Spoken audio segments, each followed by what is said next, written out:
Continuando com o desenvolvimento de nossa disciplina Teoria do Conhecimento, segundo nosso plano de curso, estamos iniciando a aula número 4 com o tema intitulado O Ser Humano enquanto Homo Sapiens.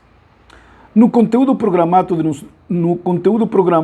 de nosso plano de curso, seria o tema 2. O tema 2 que, então, propriamente inicia já o conteúdo da disciplina, toda vez que o tema 1 tratou de a definição da disciplina Teoria do Conhecimento, onde nós colocamos teoria, conhecimento e teoria do conhecimento como uma unidade sintética que responde por um conteúdo de maneira autônoma, dentro do currículo da formação do filósofo. Neste tema 2, nós colocamos aqui propriamente o desenvolvimento do que vem a ser o sujeito conhecente. Quer dizer, há um ser na natureza, há um ser na realidade, há um ser em todo o que existe, capaz de conhecer ou de dar-se conta e dar conta da realidade. Então, neste tema 2, intitulado O Ser Humano enquanto Homo Sapiens, queremos desenvolver, evidentemente, esta identidade do ser humano enquanto sapiens, enquanto animal racional, enquanto natureza racional, enquanto realidade racional, e, claro, destacar o que nós diríamos o antropocentrismo da realidade. A realidade é antropocêntrica, não apenas antropomórfica, ela é antropocêntrica. E, em consequência, ou por causa disto, podemos dizer também que a realidade universal, o universo enquanto tal na sua totalidade, sua compreensão, sua realidade, ela depende desta realidade antropocêntrica. E, vista esta realidade antropocêntrica, claro, desde seu habitat natural, qual seja o planeta Terra. E, nesse sentido, dizemos também que, se a realidade é antropocêntrica, em consequência, ela é geocêntrica em uma perspectiva terrestre. O universo é visto desde o planeta Terra, desde esse ponto azul que, segundo Yuri Gagarin, viaja pelo espaço. E então, nossa perspectiva de conhecimento é geocêntrica e antropocêntrica. E não temos por onde, diríamos assim, debater esta questão, porque esta questão se impõe por si mesma. E aqui, então, diríamos assim, no tema 3, nós vamos a deter-nos um pouco sobre o objeto do conhecimento. Aqui vamos a deter-nos, então, a estudar o sujeito do conhecimento. Entendendo esta relação sujeito-objeto, evidentemente, como uma correlação mútua, onde ambos se intervêm no que se denomina processo do conhecer e cujo produto é o conhecimento. Pois bem, iniciando o ser humano enquanto Homo Sapiens. Nós queremos, a maneira de introdução, dizer que tem que ficar bem claro, mas extremamente claro, senão não vamos entender praticamente quase nada do que nós vamos a desenvolver aqui, o fato de que atualmente podemos dizer, antes da aparição do Homo Sapiens, há um processo evolutivo que arranca, que tem como ponto de partida, que tem a decolagem do que os cientistas denominaram Big Bang. Então, poderíamos dizer que esse processo que começa com o Big Bang teria mais ou menos 3 etapas. Para entender a teoria do conhecimento é necessário compreender estas 3 etapas. Essas 3 etapas seriam aquela que decola do Big Bang até a aparição, e literalmente assim, como diz Teilhard de Chardin, o fenômeno humano, até a aparição do fenômeno humano, que nós denominamos aqui Homo sapiens. Essa é a primeira etapa. A segunda etapa, que funciona como articulação,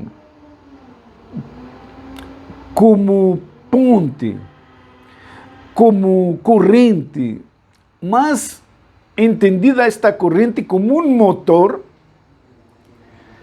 que significa uma revolução na evolução e que significa uma revolução da evolução. E este momento, esta segunda etapa, é exatamente a aparição de uma realidade, de um animal, de uma natureza, de um ser que nós denominamos aqui Homo sapiens. E que ao longo dos estudos sobre sua aparição, tem se denominado animal racional, ser humano, natureza humana, ou, como dizia nosso professor espanhol Xavier Zubiri, animal de realidade. E isso nós vamos a tentar explicar ao longo do desenvolvimento deste tema. A terceira etapa, quando eu digo que então esse segundo acontecimento funciona como ponte, como motor, como desencadeador dessa terceira etapa, é porque a terceira etapa seria o que nós denominamos cultura, e que alguns denominaram segunda natureza.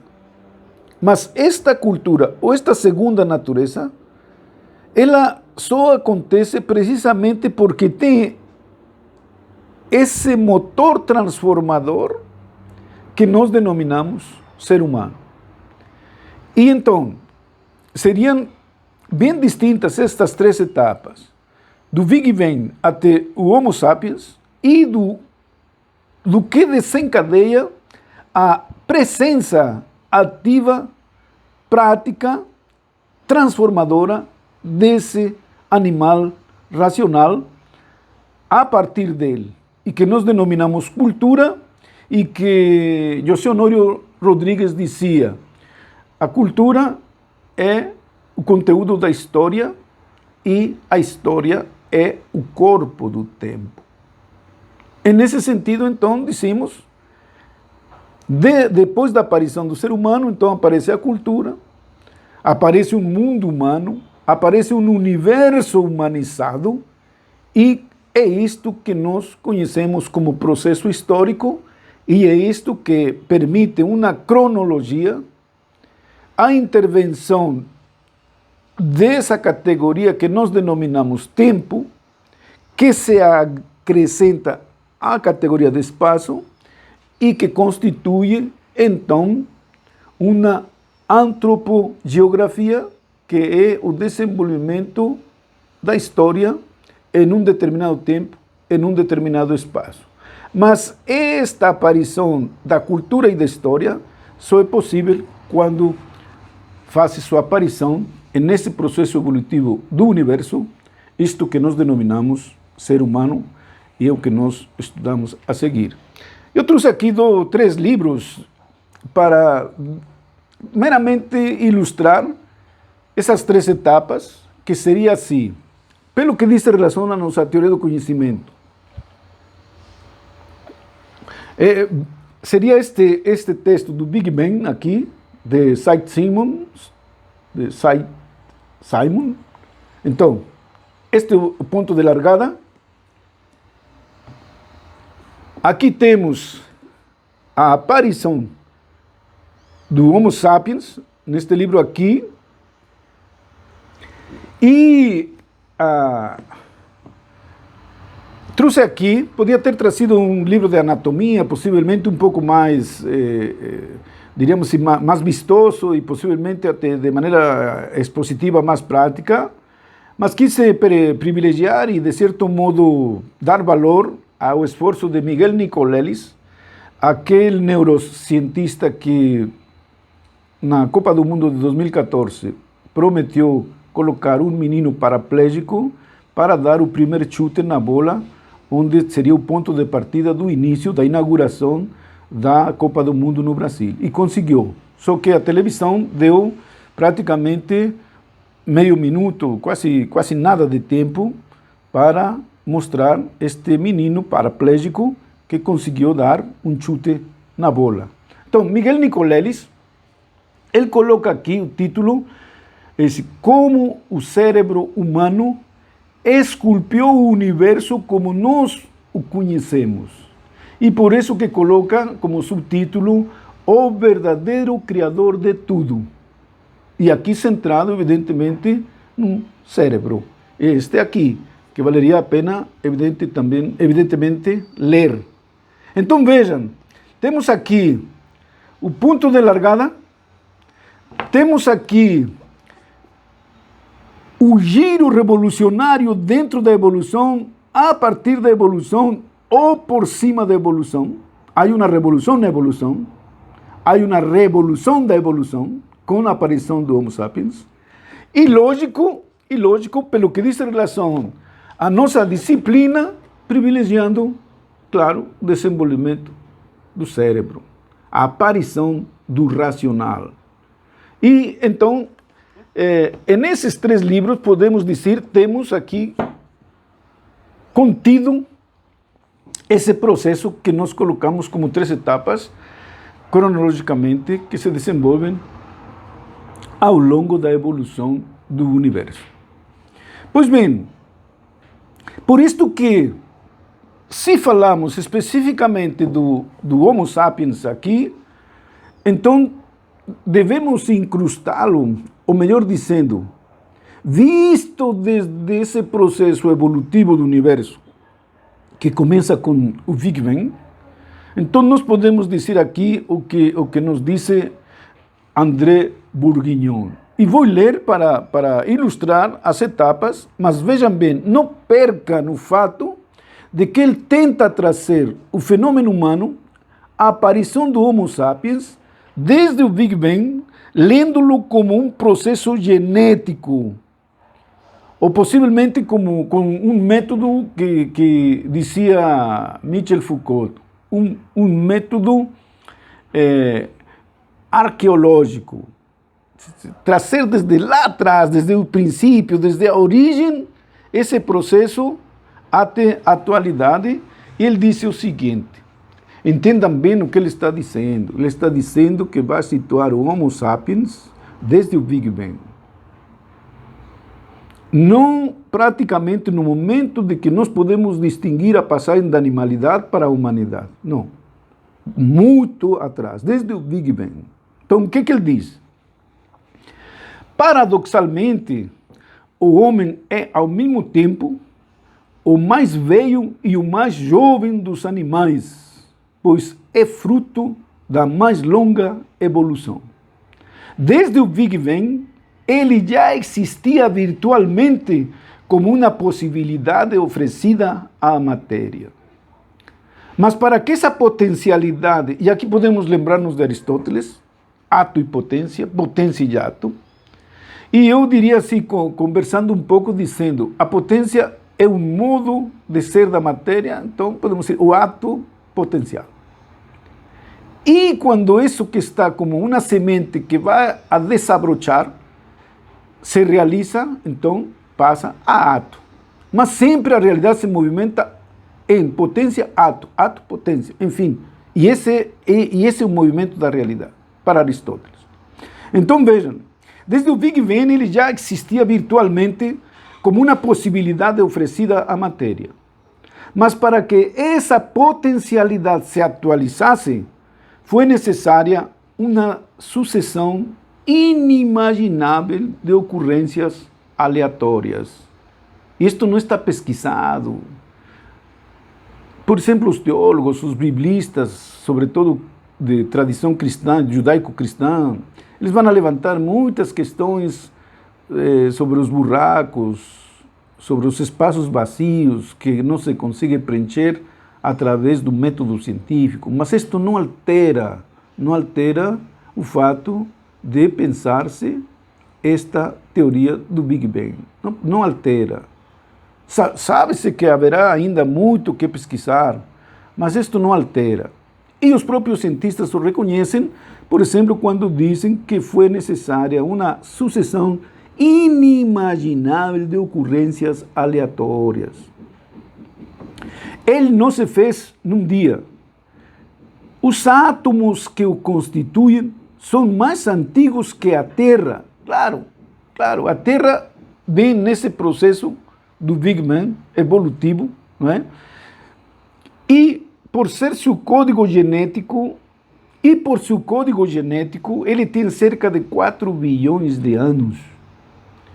O óvulo materno, quando acaba de ser fecundado, é como um eucarioto unicelular, ou seja, uma espécie de primeiro ser vivo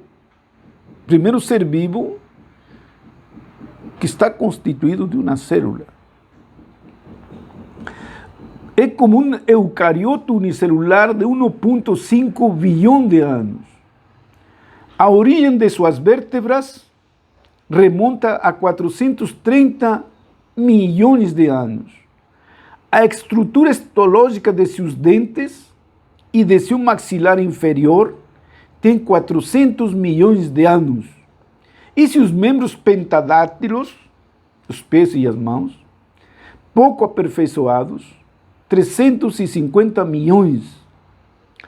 A diferenciação de seus dentes em incisivos, caninos e molares, lembre-se que nós aprendíamos isso possivelmente nas aulas de biologia lá no secundário, quando perguntava qual é a diferença entre a arcada dentária que nós temos e simplesmente falávamos incisivos, caninos e molares. E um traço que data de 200 milhões de anos e a forma quadrituberculada de seus molares, se a gente consegue ver, os molares sempre tem essa figura na coroa molar. Então, de seus molares, de 160 milhões. Sua postura vertical, ou seja, o estar de pé, porém, não tem mais que 4 ou 5 milhões de anos. De aí que nós imaginemos dizendo, qual é propriamente a antiguidade do Homo sapiens nesse processo de saída da animalidade para a humanidade? Bom, dizemos 5 milhões de anos.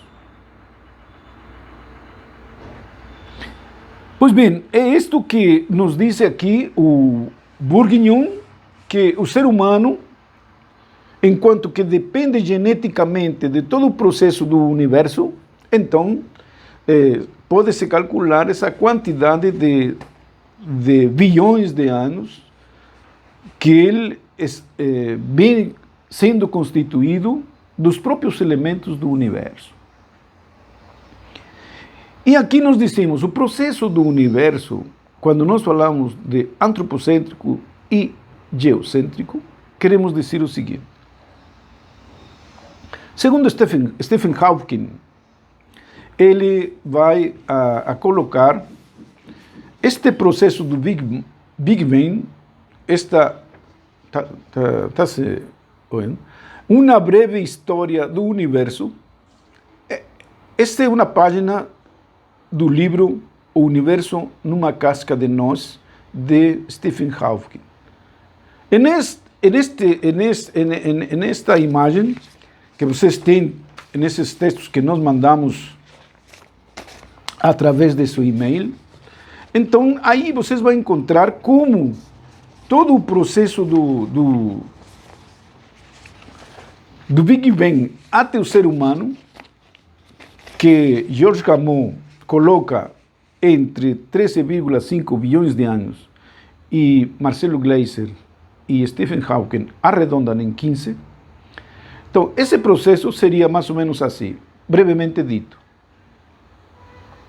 A grande explosão, o Big Bang, surge a matéria e a energia, o espaço-tempo, as galáxias, dentro das galáxias, nossa galáxia, a Via Láctea, dentro de nossa Via Láctea, o sistema planetário solar, dentro desse sistema planetário solar, o planeta Terra, e dentro do planeta Terra temos minérios, vegetais e animais.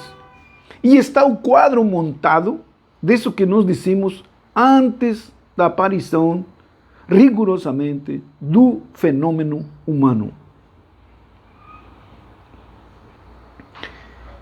Com a aparição do Homo sapiens, então, o processo evolutivo do universo sofre uma revolução.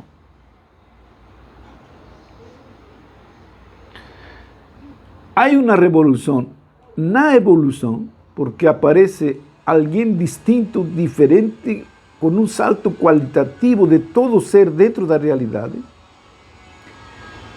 E há uma revolução da evolução, porque este ser, este animal, esta realidade vai ser motivo, causa de transformação. Porque ele vem equipado com uma qualidade que o torna distinto, que o torna diferente de qualquer ser anterior à realidade. Isto é muito importante, porque se vocês se lembram quando falávamos da definição de filosofia desde o próprio exercício do filosofar, e dizíamos, bom, o que significa filosofia nesse primeiro momento? Pensar a realidade. Então, qual realidade era? Assim, se a gente pudesse se imaginar como Adão e Eva, os primeiros seres humanos, mesmo miticamente, mas imaginar que somos Adão e Eva. Então, quando dizem assim, a filosofia consiste em pensar a realidade, que realidade eles iriam a pensar? Claro que essa que les precede, essa que los circunda e essa que os produz. E então, claro, o ser humano, dizia Marx e Engels, é a máxima expressão da matéria. É onde a matéria adquire consciência de si mesma. É neste ser, é nesta realidade, é nisto que nós denominamos fenômeno humano. Aqui o cosmos se vê a si mesmo e se pensa a si mesmo e se intelige a si mesmo e também aparece como consciência.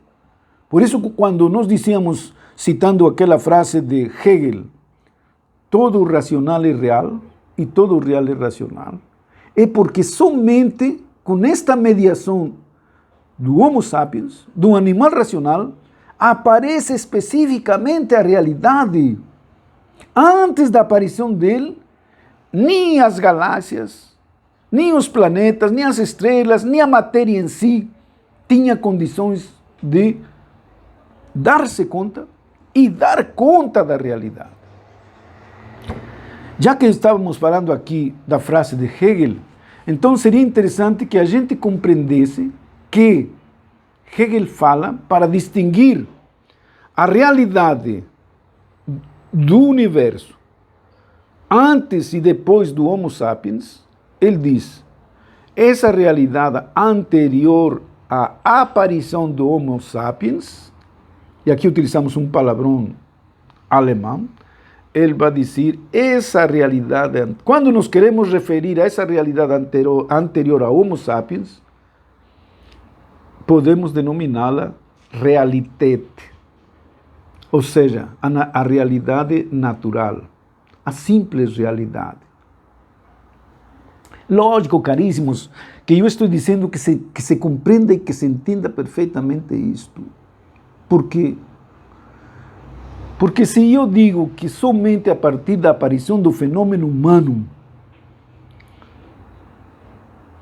a realidade aparece, a realidade nasce, a realidade se dá à luz, porque esse ser, esse animal é o único que se dá conta e dá conta. Então, Isso que está atrás dele, só sabemos depois dele. Embora tenha acontecido 13,5 bilhões de anos atrás, quem vai dizer isto é ele, mas ninguém. Ele que vai dizer. E o que aconteceu de matéria, energia, espaço, tempo, galáxias, tal? Quem disse? Ele. Só ele. Ninguém antes dele vai ter essa consciência.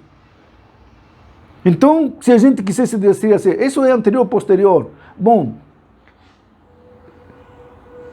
noxiologicamente, epistemicamente, historicamente, é posterior. Tudo virá depois da aparição do ser humano como realidade racional. E então, por isso que digo que é bom, é importantíssimo que se entenda isto.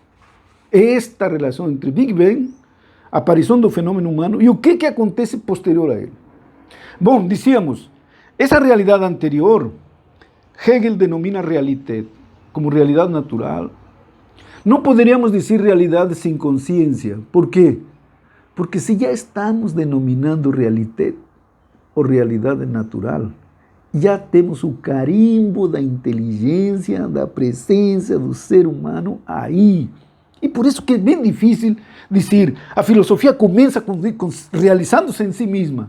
A filosofia se realiza ao começo, não como as outras ciências que aplicam um método e tem seu resultado ao final da comprovação. Não, a filosofia começa realizando-se. Então, quando Hegel diz, isso que está antes do ser humano é realidade, já está realizando a filosofia. Porque está dando à luz isso que ela concebe com o conceito, realidade. Então, mas de qualquer maneira, essa é a realidade natural para Hegel. Ou seja, quando ainda não está intervindo a inteligência, a razão, a consciência, o intelecto. Uma vez aparecido o fenômeno humano, isso que vai se produzir posterior ao fenômeno humano vai ser o que Hegel denomina Wirklichkeit. E Wirklichkeit significaria realidade efetiva. Para Hegel seria verdadeira realidade. Para outros cientistas não, porque, sobretudo agora que nós temos essa briga ecológica, essa consciência cósmica, holística, etc. Essa consciência de dizer que o ser humano é um microcosmos, em um macrocosmos vivo. Então fica muito difícil, de certo modo, continuar sustentando ao pé da letra o que Hegel disse, de que somente posterior ao ser humano temos realidade efetiva ou verdadeira realidade. Não.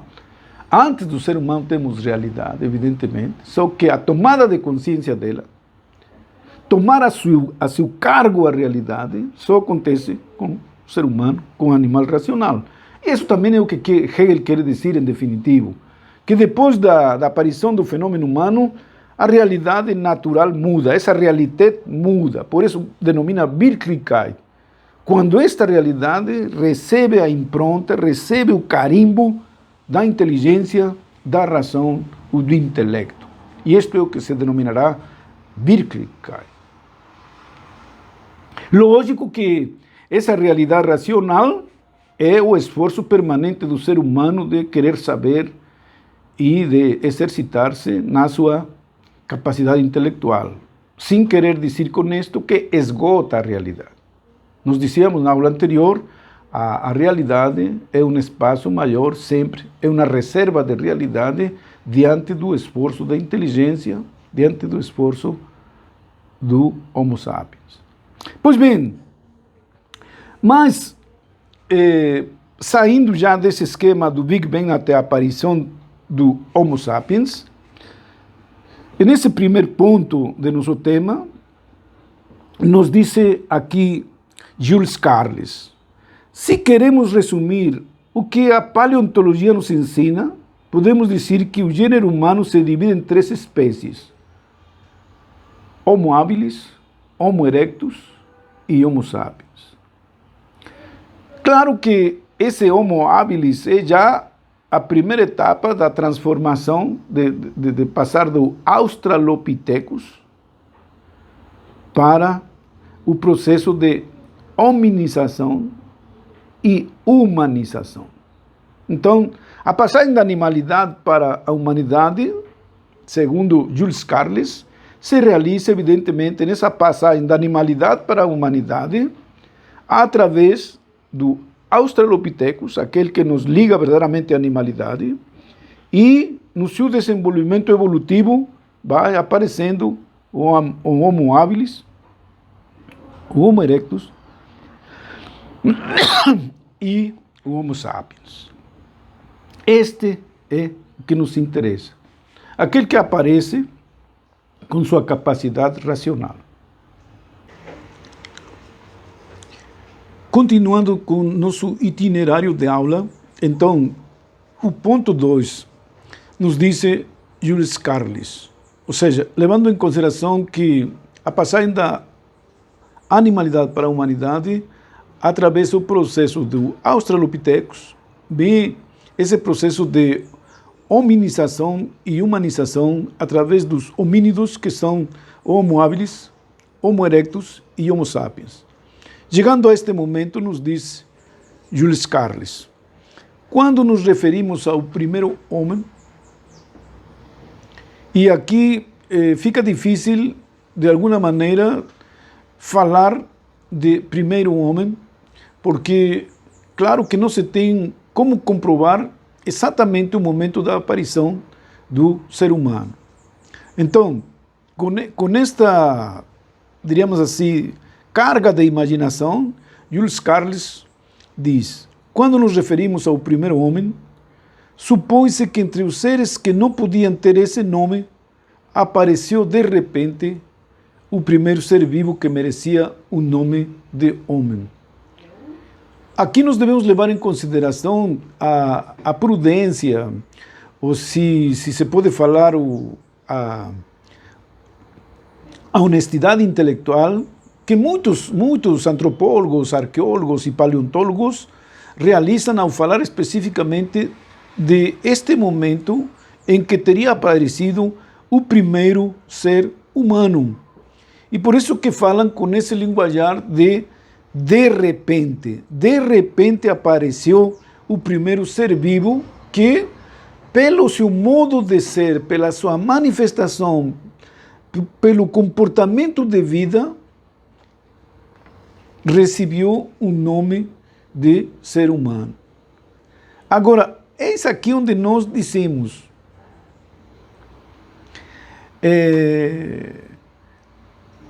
por exemplo, a filosofia analítica da linguagem reclama e exige sempre que todo conceito tenha um referente para ter um significante e, consequentemente, um significado. No caso da antropologia, deve-se dizer assim que nesses conceitos originais, primordiais e originantes, então sempre serão autorreferentes. Porque quem disse que é ser humano, que por isto se constitui em ser humano, é o próprio ser humano autodizendo-se, autorreferenciando-se, autosignificando-se. E aqui quando se fala de repente, claro que a gente deve dizer assim que caberiam aqui imaginar o valor, por exemplo, das narrativas míticas sobre a origem do ser humano. Por que cabem? Porque ninguém sabe exatamente esse momento de transição ou esse momento em que apareceu a humanidade enquanto tal. E claro que este problema levou especificamente, por exemplo, ao Ministério da Educação nos Estados Unidos a colocar nas escolas, oficialmente, que se colocasse a teoria da evolução e a teoria da criação. E que os estudantes, eles optassem livremente por uma concepção que eles considerassem adequada. Mas o Ministério da Educação não retirou do ensinamento, por exemplo, a teoria da criação, junto com a teoria da evolução. E claro que aqui, este fato de falar assim, que apareceu de repente, então nos parece que de uma honestidade intelectual tamanha, neste caso de Jules Carles, como de outros que falam nesse sentido, de que o fenômeno humano apareceu. E aqui também deu lugar, pelo menos até 1970, a falar de um tal elo perdido que se poderia encontrar. E este elo perdido seria exatamente esse exemplar que realizaria a transição, que seria o primeiro ser que realizaria o salto qualitativo da animalidade para a humanidade. Logicamente, este elo perdido foi muito criticado por antropólogos, arqueólogos e paleontólogos, dizendo que isto não poderia ter acontecido, toda vez que se sustenta que o processo evolutivo da animalidade para a humanidade é um processo de longa duração. Tal como dizia Fernando Braudel, é um acontecimento, é um fato de longa duração. É um processo evolutivo de longo tempo. E claro, não se poderia falar especificamente de um elo que ligasse a animalidade à humanidade. E então caiu em desuso pela sua inutilidade. Bom, mas aparecido o Homo sapiens, o próprio Homo sapiens, e aqui ilustrado por Jules Carles,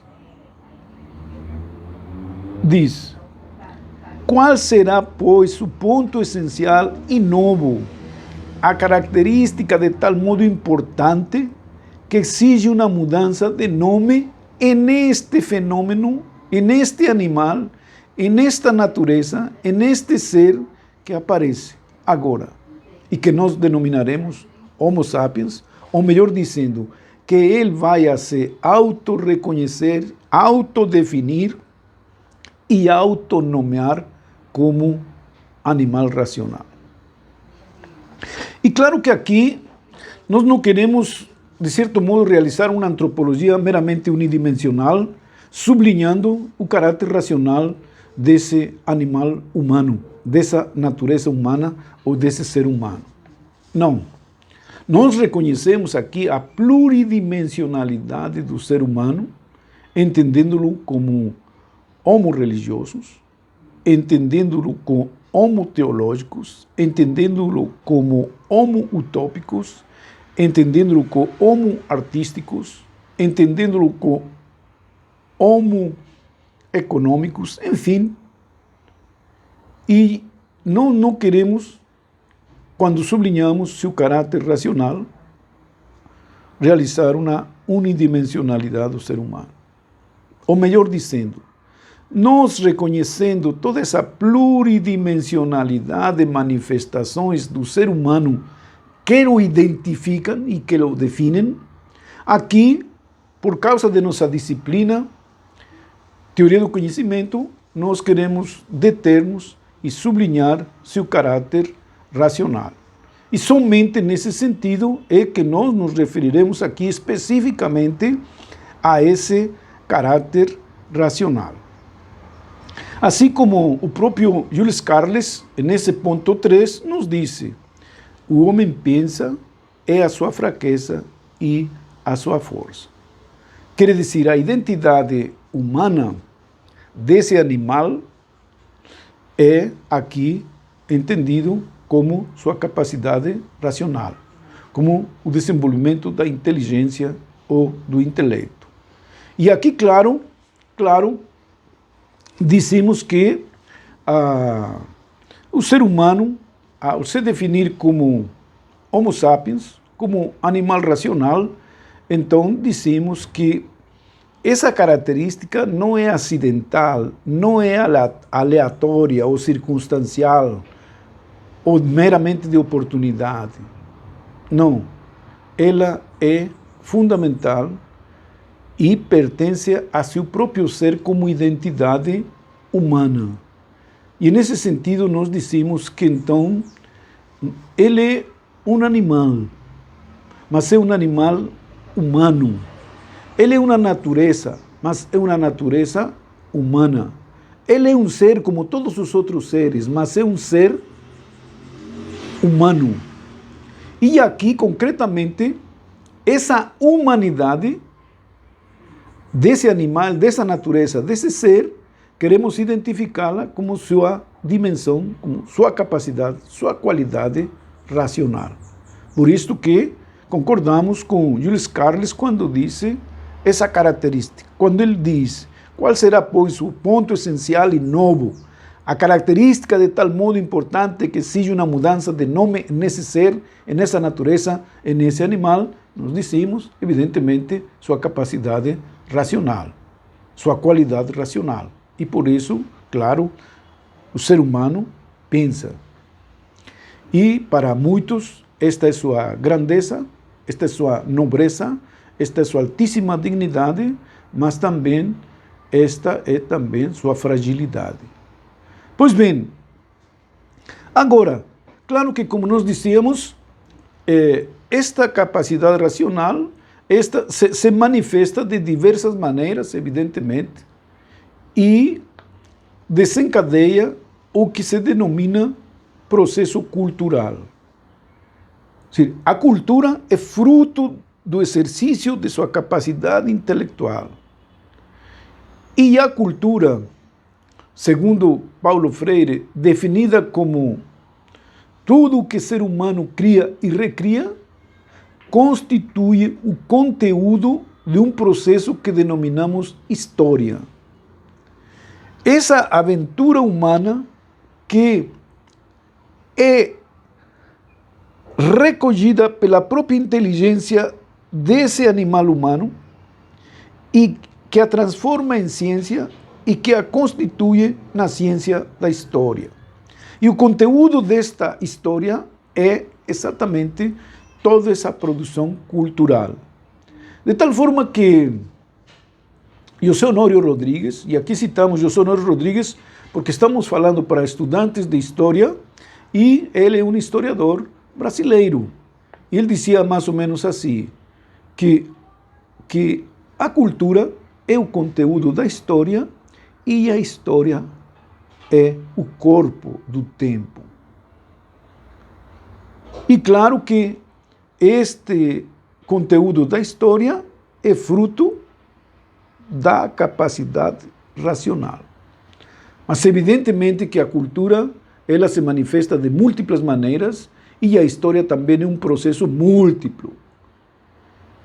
De tal forma que, nesse item 4, citamos aqui a Marx e Engels, porque eles dizem o seguinte, referindo-se a esta pluralidade de identidade do Homo sapiens. Eles dizem, pode-se distinguir os homens, os seres humanos, podem-se distinguir os seres humanos dos animais pela consciência, como quando Hegel dizia, a filosofia é ciência da experiência da consciência. Podem-se distinguir os seres humanos dos animais pela religião. E nós dizíamos, o único animal místico, o único animal teológico, o único animal que tem fé é, evidentemente, o Homo sapiens. Este animal racional. Então, mas ele é também homo religioso. E aqui, como digo, nós não esquecemos esta pluridimensionalidade dessa realidade racional. E dizem Marx e Engels, podem-se distinguir os homens dos animais pela consciência, pela religião e por tudo o que se queira. Mas eles próprios começam a se distinguir dos animais logo que começam a produzir seus meios de existência.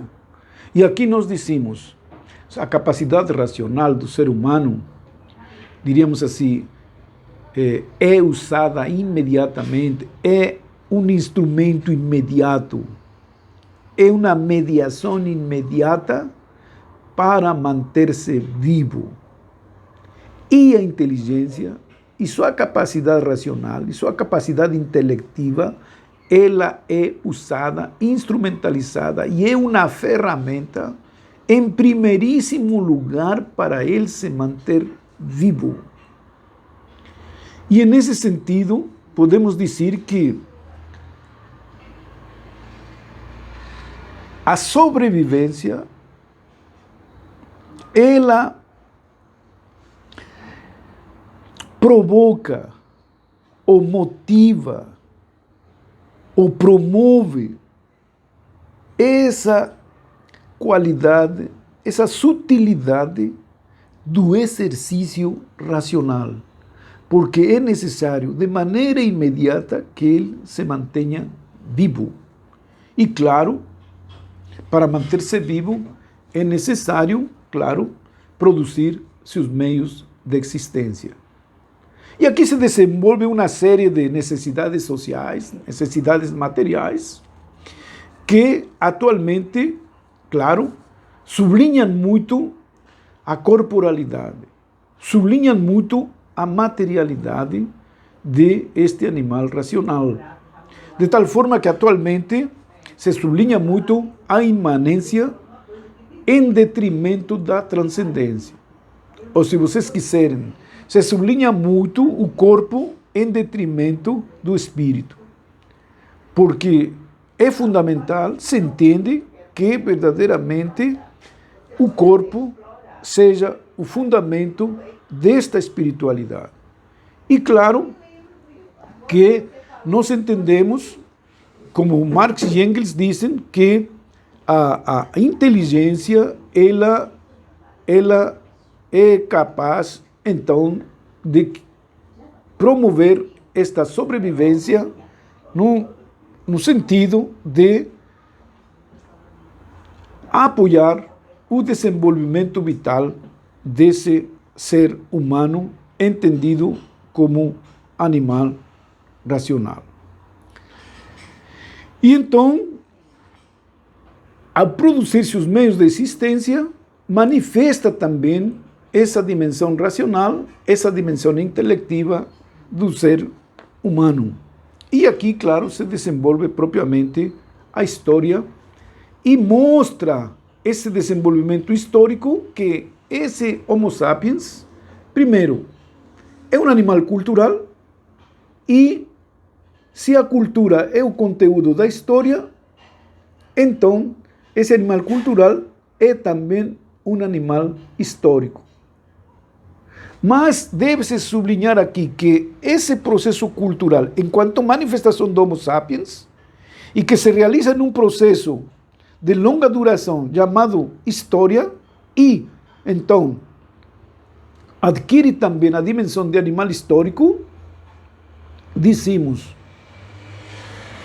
e nessa história, através dessa cultura, pode-se falar de que há uma antropologia, ou seja, uma manifestação da identidade do ser humano, e, consequentemente, se pode falar de uma antropologia histórica. Ou seja, nesse processo cultural histórico, se desenvolve e aparece o rosto da humanidade desse Homo sapiens. E então, claro, aqui, se há uma história antropológica, em consequência, há uma antropologia histórica. Por isso que podemos dizer com todas as letras, voltando a Jules Carles, dizendo que esse ponto 5, em definitivo, é a história que caracteriza o ser humano, a história pela qual as civilizações progridem e desaparecem lentamente perante outras civilizações que, por sua vez, irão progredir. Civilização aqui é entendida como manifestação do caráter, da qualidade racional desse animal humano. E civilização onde se imprime, se plasma em um processo o que venha a ser entendido dessa humanidade como racionalidade. E aqui nós terminamos essa quarta aula que nós dizíamos é o tema 2, o ser humano enquanto Homo sapiens, e que nós tínhamos dividido esse tema em 2 aulas. Aqui nós terminamos propriamente essa primeira parte, onde nós recomendamos ver o documentário do Big Bang a Homo sapiens, e nós mostramos esses slides onde vocês encontram essa identificação de que somos filhos da natureza. E claro, então, com isto nós terminamos esta aula e nos encontraremos na próxima aula, concluindo este tema 2 na próxima. Obrigado.